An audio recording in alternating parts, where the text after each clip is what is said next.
The stars above the terraformed moon shimmered like cold silver dust. This small rocky moon on the edge of human space had no name, just a number in a forgotten sector. It held a small human outpost called Station K7, mainly used for mining, operations, and occasional research. Most of the time, nothing exciting happened there. That changed the night the sky tore open.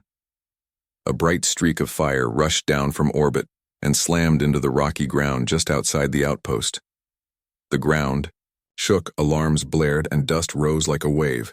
The impact was strong but oddly quiet. There was no explosion, just a single deep thud that echoed across the valley. The security team rushed out, weapons ready. The soldiers formed a tight circle around the crater. Inside it lay a smooth, metallic pod. No markings, no sound, just a single red light blinking at the top. Back inside the station, the commanding officer debated what to do. It could be a trap, he warned. Could be a bomb, or worse.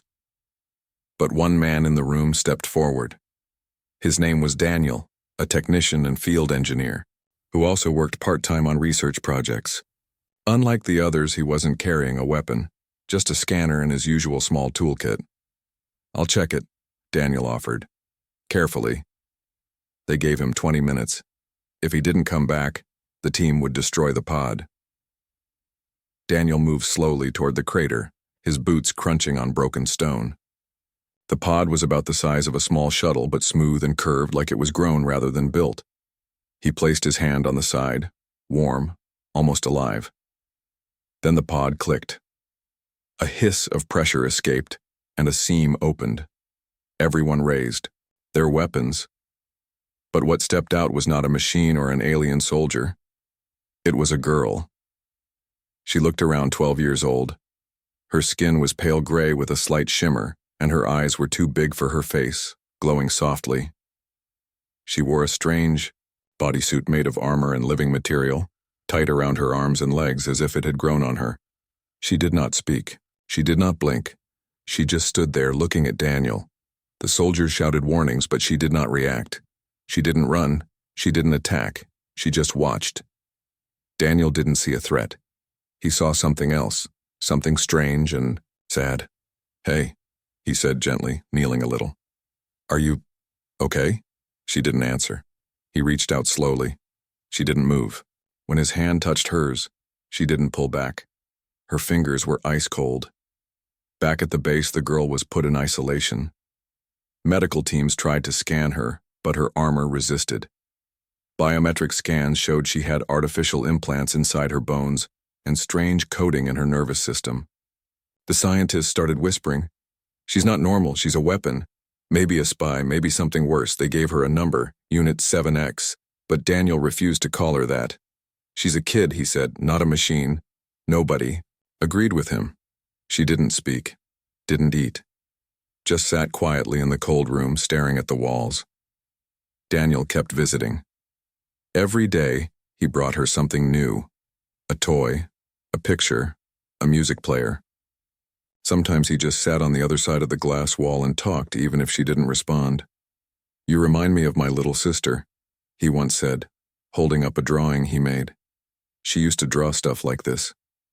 He placed the drawing against the glass. A small family, smiling, holding hands in front of a tree. The girl tilted her head. For the first time, she looked at him for more than a second. Her lips moved, but nothing came out. Then, very softly, a word escaped. "Safe?" The room fell silent. The guard stiffened. The lights flickered for a moment, and the control panel beeped in warning. That word, "safe," was a trigger. Her programming had responded to it. "Back away," someone shouted. "She's activating." But Daniel didn't move. He looked at her calmly. "It's okay. You're safe here," he said softly. "I promise." The girl blinked. Her glowing eyes dimmed slightly, and she placed her hand on the glass. No attack, no code burst, no system failure. Just a small hand, against the glass. Later that night, the command team met. Some wanted her removed, sent to a military base, or destroyed before she could be used against humanity. But Daniel argued again. She didn't attack. She didn't even flinch when you raised weapons. She said one word. Safe. That's not programming. That's fear. But she's dangerous, the officer snapped. You saw the scans. She has weapons in her bones, a power source in her chest. She's not a child. Daniel stared at them. Maybe not by design, but she feels like one. And she deserves better than being treated like a monster. The room went quiet. For now, they agreed to keep her at K7, under watch. No contact except Daniel. Later, Daniel sat in the observation room watching her sleep. She lay curled in the corner, armor dim, body still. But her hand twitched now and then, like she was dreaming. He didn't know her story. He didn't know who sent her or why she was made this way. But he knew one thing for sure. There was a child beneath the weapon. He had seen it. And he wouldn't stop until the world saw it too. The next morning, the girl was still sitting in the corner of her containment room. The lights were dimmed for her comfort. She didn't ask for anything, didn't move, didn't speak again. But Daniel noticed something different. Her posture was a little less stiff. Her eyes didn't glow as brightly. She looked tired, not like a machine, like someone trying to rest. Daniel returned with something new that day, a small book. He placed it on the ground inside the observation room's airlock, where items were decontaminated before reaching her. It was a simple picture book, the kind kids on Earth read. The title was My First World, and it had soft drawings of animals, planets, and children playing under blue skies. He placed it carefully and then activated the intercom. I don't know if you can read this, he said, but if you're curious, maybe give it a try. She didn't move, just kept watching him through the glass. Daniel sighed. He pulled up a chair and sat outside the room, opening another copy of the same book in his hands. He read out loud, slow and gentle. Page 1. This is a tree. Trees grow tall, reaching for the sky. Their leaves are green, and they give us shade. He paused, looking up. She hadn't looked away. Page after page, he continued. Every visit became a quiet reading session. Sometimes he read, sometimes he just talked. Sometimes he drew pictures and slid them into the airlock. On Omaor, the fourth day, the girl moved. Her hand stretched out slowly toward the book he had left earlier. Her fingers touched it like it was something delicate. She opened it page by page, never tearing, never skipping. Daniel felt his chest tighten. It was the first real thing she had done on her own. That night, Daniel met with Dr. Kale, the station's lead xenobiologist. The older man had been studying her scans quietly without saying much. She has more than just implants, Dr. Kale said. Her brain has synthetic fibers. Half her nervous system is artificial. She's a living computer, but still biological. Her heartbeat, reflexes, everything. She's something between a clone, a weapon, and a child. Daniel frowned. But she responds. She watches. She reads. That's not just code. Dr. Kale nodded slowly. I don't think she was born naturally. I think she was built, but raised. For some time, someone treated her like a child. Then something changed. Daniel leaned forward. So there's a chance she remembers? Maybe, Dr. Kale said. But it might hurt her to unlock those memories. The next day, Daniel brought something new, a small music player. It was old, simple, and loaded with soft instrumental songs. He placed it in the airlock and stepped back. The girl watched him. Then, slowly, she reached for it. She pressed play. Soft music began to fill the quiet room. A slow piano melody, gentle, like falling rain. She tilted her head, closed her eyes. For a moment she looked peaceful. Then she did something unexpected. She hummed. It was quiet. Barely there. But it wasn't random. It followed the tune. Daniel leaned in, his heart racing. You know this song? Her eyes opened. And then she spoke again. One word, clear, small, home. The music stopped. Daniel sat still. He didn't want to scare her. Home? He repeated. Do you remember home? She blinked slowly.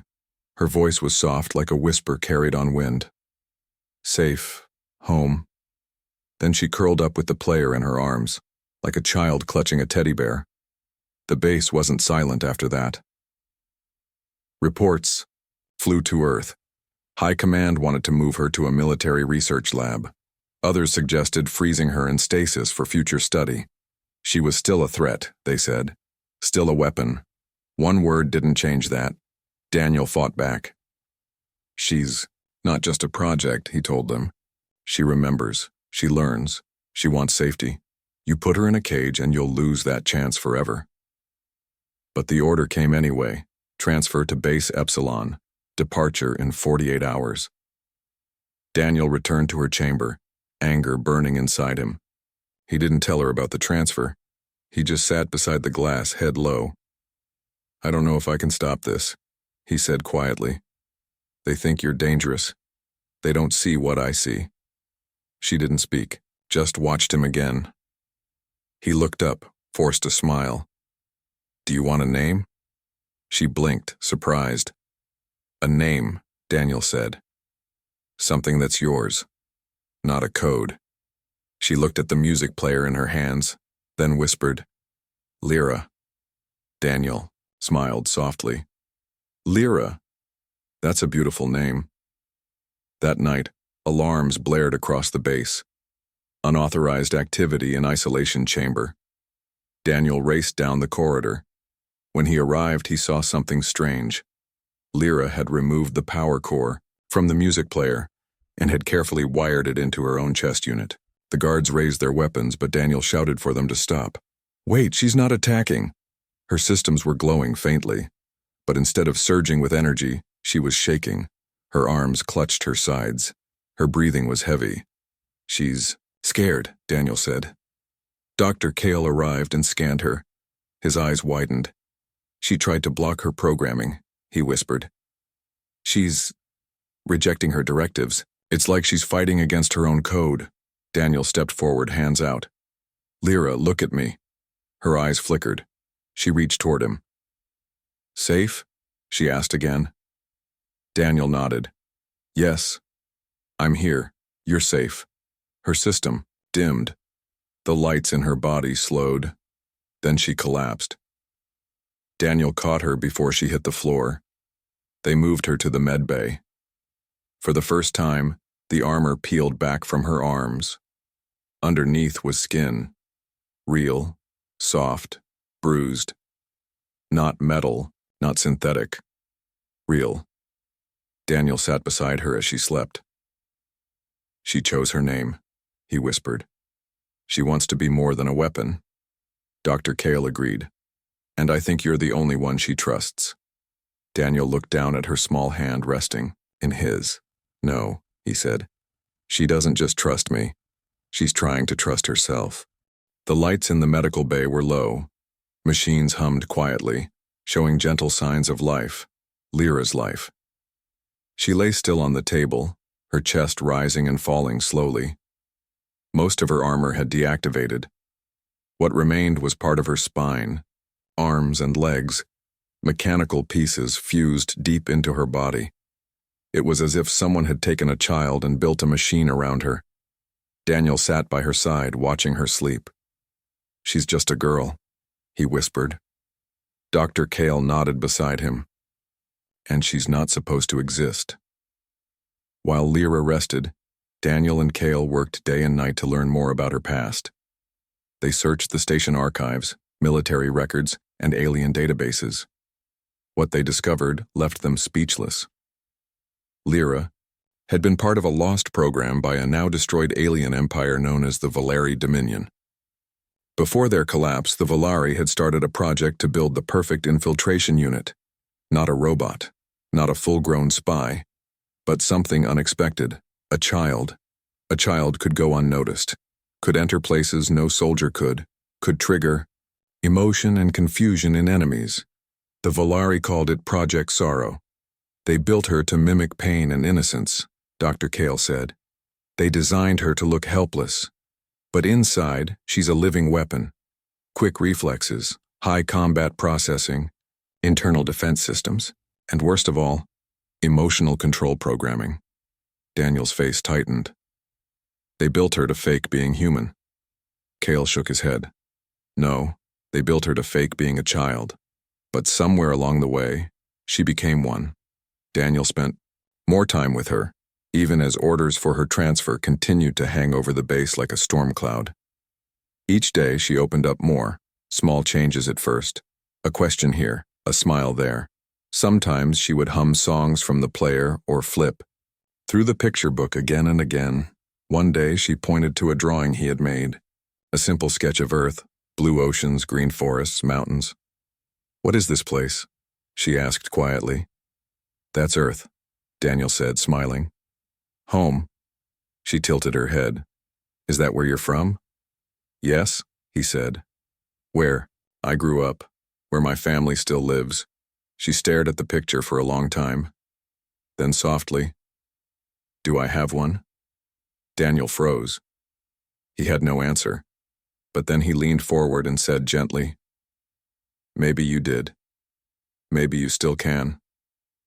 Later, Lyra asked another question. "Why did they make me like this?" Daniel didn't lie. "They made you to hurt people," he said, "to pretend, to hide, and to destroy." She looked down at her hands. "Then, that's what I am." "No," Daniel said quickly. "That's what they wanted you to be. But you get to decide now." Her voice shook. "But if I was built for war, can I still be good?" Daniel reached out and placed his hand on hers. "Yes.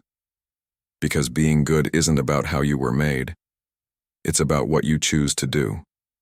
While Lyra healed, something else happened.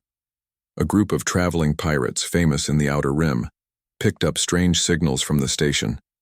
They heard rumors of a powerful alien weapon hidden on K7. Something rare. Something they could sell for a fortune. They didn't wait for approval. They came fast and quiet. In the middle of the night, the station went dark. Explosions rocked the outer walls. Guards shouted. Emergency lights flickered on. Pirates stormed in with stun rifles and EMP grenades. Daniel rushed toward the medbay, heart pounding. He arrived just in time to see the door blast open. 3 pirates entered. They spotted Lyra lying on the table, armor half-activated. They laughed.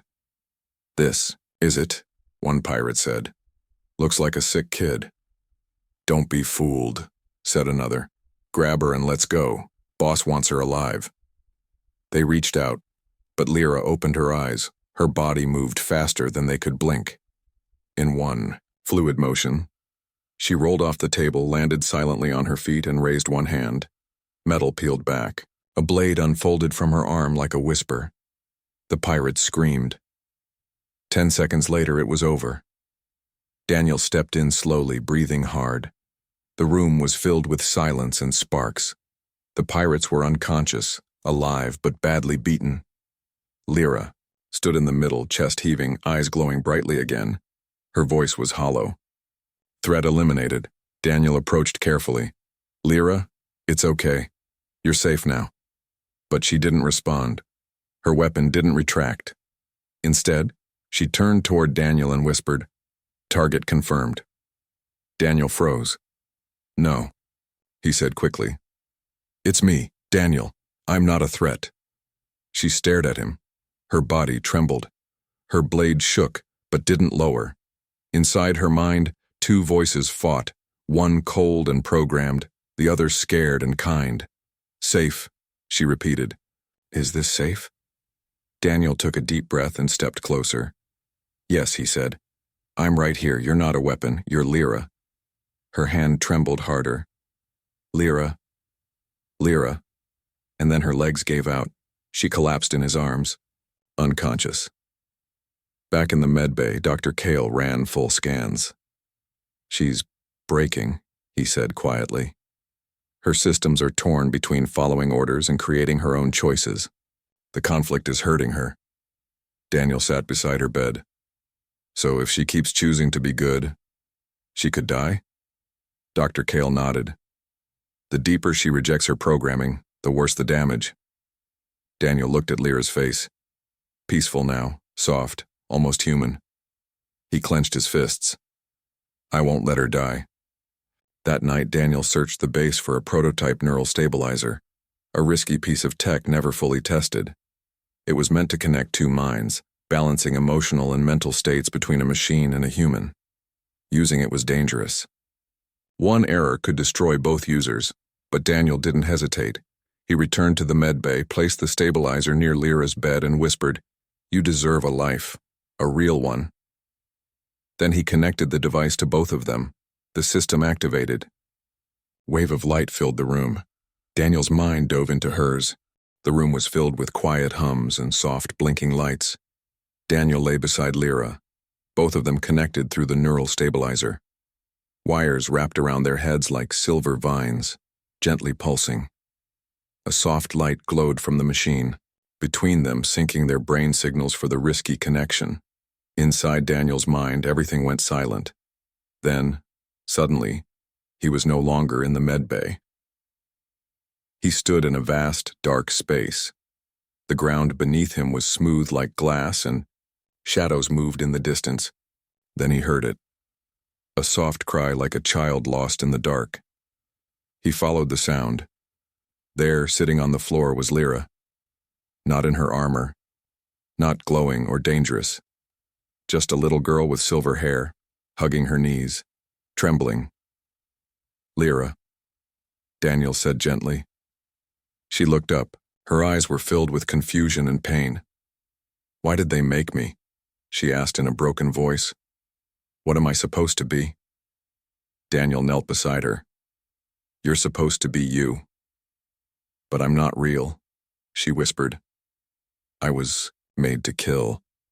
He reached out and held her small hand. "You are real because you can choose. That's what makes you more than a weapon." Suddenly, the shadows around them moved. Dark figures formed, sharp, cruel voices. "Obey. Destroy. Complete the mission." They echoed again and again. Lyra covered her ears. "I don't want to hear them." Daniel pulled her close. "You don't have to listen anymore." A beam of light shined down from above. Daniel stood holding her hand. "Let's walk toward the light." She hesitated but took a step. Together they moved forward, leaving the shadows behind. Back in the real world, Lyra gasped and opened her eyes. The neural stabilizer powered down. Its job complete. Her body no longer shook.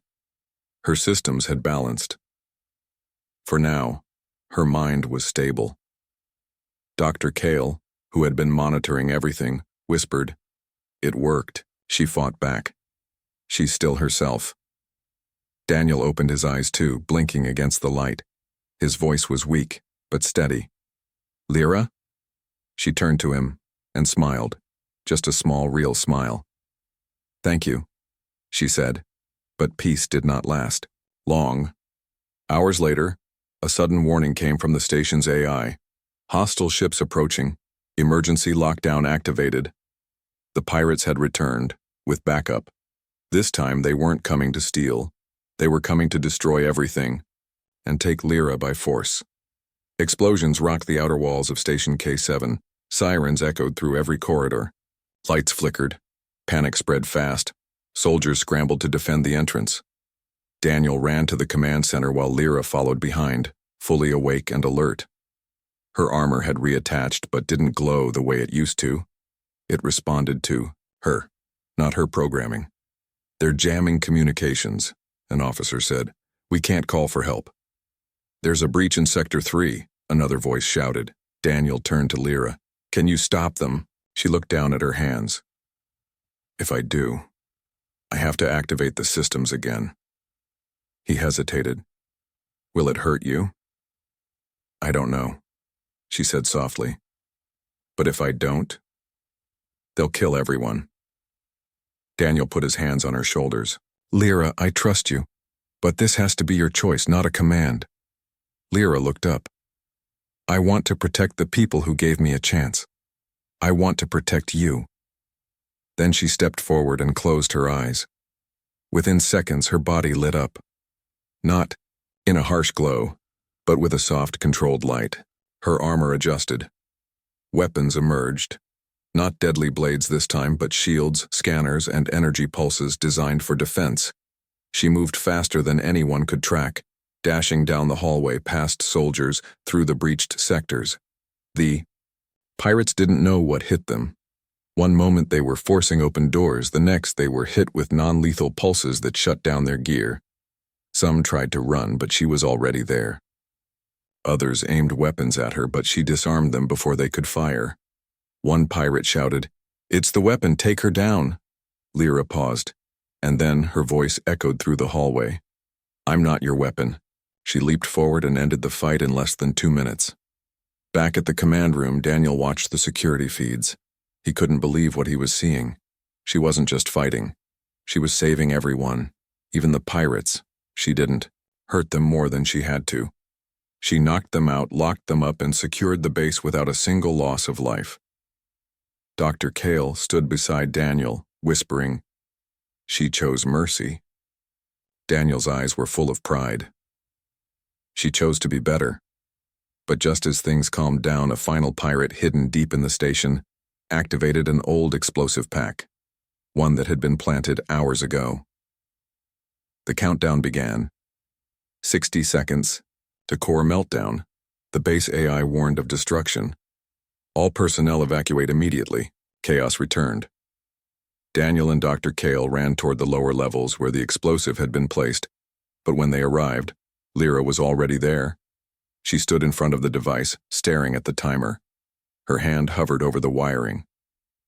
Daniel shouted, "Don't! It's unstable." Lyra looked back. "Only my systems can slow it down long enough to stop it." "No," Daniel said, stepping closer. "We'll find another way." "There isn't time," she said calmly. "You have to leave." "I'm not leaving you," Daniel cried. Lyra smiled softly. "You gave me a name. You gave me a choice. Let this be mine." Then she turned to the device and began disabling it. Daniel watched, frozen with fear. The countdown hit 10 seconds, then 5, then stopped it. One Lyra collapsed beside it. Medical teams rushed in, pulling her out. The bomb had been disarmed, but the energy surge had hit her systems hard. Back in the medbay, she lay still again. Dr. Kale frowned at the scans. "She's alive, but barely. Her core system burned out. She can't recharge." Daniel sat beside her bed and whispered, "You saved everyone." For a moment, her fingers twitched. Then her eyes opened slowly. "Did it work?" she whispered. Daniel smiled, holding her hand. "You were amazing." Lyra gave a weak smile. "Then, I did good?" "You did more than good," Daniel said. "You were human." The medbay was quiet. Machines beeped softly, measuring weak signs of life. Lyra lay still on the bed, her armor mostly deactivated, her body pale and motionless. The spark of energy that once lit up her systems was almost gone. Daniel sat beside her, holding her hand gently. "You stopped the bomb," he whispered. "You saved us all. But now it's my turn." Dr. Kale entered the room, holding a small black case. "I found something," he said quietly. "Back when the Dominion created Lyra, they developed a hidden backup core, a way to repair their weapons if needed. It's rare, unfinished, and experimental, but it's the only shot." Daniel stood up. "What does it need?" Kale hesitated. "A connection, a live transfer. She can't absorb the energy on her own, but someone could give part of their neural signature, part of their energy." Daniel understood immediately. "You mean me?" Kale nodded. "It's dangerous, it could hurt you. But if you connect directly, her system might accept it, especially if she trusts you." Daniel looked down at Lyra. Her small hand lay in his palm, soft and fragile. "She already does," he said. Within the hour, the connection was ready. The black device, no larger than a tablet, had been placed beside Lyra's chest. Small cables reached from the device to her implants, waiting for power. Daniel sat next to her, wires also placed on his own head and chest. A screen showed the risk warning. Neural feedback may cause memory loss, physical strain, or loss of consciousness. Daniel didn't care. "I won't lose her," he whispered. Cale gave him a final look. "Good luck, Daniel." Then he activated the transfer. It began as a cold jolt in Daniel's chest. His vision blurred as electricity moved through him and into Lyra. He felt lightheaded, like part of him was being poured into something else. But then something amazing happened. He saw her memories. He stood in a dreamlike place, a gray field under a violet sky.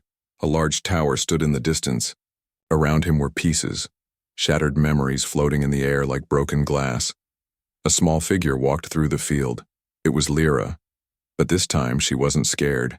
She was walking slowly, collecting the pieces, trying to rebuild her mind. "Daniel," called out. "Lyra." She turned and smiled.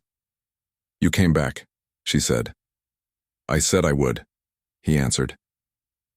They walked together through her memories. He saw glimpses of her life, being built in a cold lab, trained to obey commands, sent on missions. He saw the sadness in her eyes even when her face showed nothing. But he also saw new memories, laughing at the picture book, listening to music, drawing with Daniel, and asking questions. She had changed. She wasn't just a machine anymore. She was Lyra. The dream faded. Daniel gasped as the transfer ended. His body was weak. His limbs were heavy. He looked at the bed. Lyra's eyes were open. She was awake and smiling. "You stayed," she whispered. Daniel nodded, tears in his eyes. "I told you. You're not alone." She tried to sit up. Cale rushed to help, scanning her vitals. "Her system is stabilizing. The core accepted the energy." Daniel smiled faintly. "Told you she wasn't just a weapon." Cale chuckled. "You were right all along." In the following days, Lyra began to heal. Her armor fully powered down and was gently removed. Her implants became dormant. She looked more like a normal girl every day, still different, but more alive. News of her bravery spread to Earth Command. The pirates were captured, the station was saved, and the reports showed one truth: the child had saved them all. Still, there was debate. Some officials feared what she was. Others wanted to study her. But then something unexpected happened. The people of the outpost, miners, engineers, scientists, signed a petition. "She is one of us." They refused to let her be taken. They argued not with weapons but with witness, with stories. She protected our families. She never harmed us, even when she could. She risked her life to stop the explosion. She smiled. She laughed. She asked about Earth. In the end, Earth Command made a decision. Lyra would not be studied. She would not be caged. She would be given a chance. 1 month later, Daniel stood with Lyra outside a shuttle dock. The stars above the moon were quiet now. No attacks, no alarms. Lyra wore soft clothes, simple, human-made, with a warm jacket and small boots. She held a small bag with drawings, music, and a new book Daniel had given her. "You nervous?" Daniel asked. Lyra looked up. "A little, but I'm excited too." "You're going to love Earth," he said. "Green trees, blue oceans, so many places to explore." She nodded. "Do they have cookies?" Daniel laughed. "The best." She smiled. "Then I'm ready." As the shuttle lifted off, Daniel looked out the window. Lyra sat beside him, watching the stars with wide eyes. She leaned her head against his shoulder and whispered, "Thank you for seeing me." Daniel whispered back, "Thank you for being more than what they made you." And with that, they left the cold moon behind. Epilogue 1 year later. A small home sat near a lake on Earth. Birds chirped. Children played in the field nearby. Inside, Lyra sat by a window, drawing with colored pencils. Her hair had grown longer. Her cheeks were fuller. She looked healthy, calm, happy. Daniel brought her a plate of cookies. She looked up. "You remembered," he laughed. "Of course I did." She took one and smiled. "These are better than I imagined." On the table beside her lay a paper. It was a certificate, official approval of her citizenship on Earth. She had a new name, a home, and legal rights. No longer a weapon, no longer a number, just Lyra, the girl who chose peace.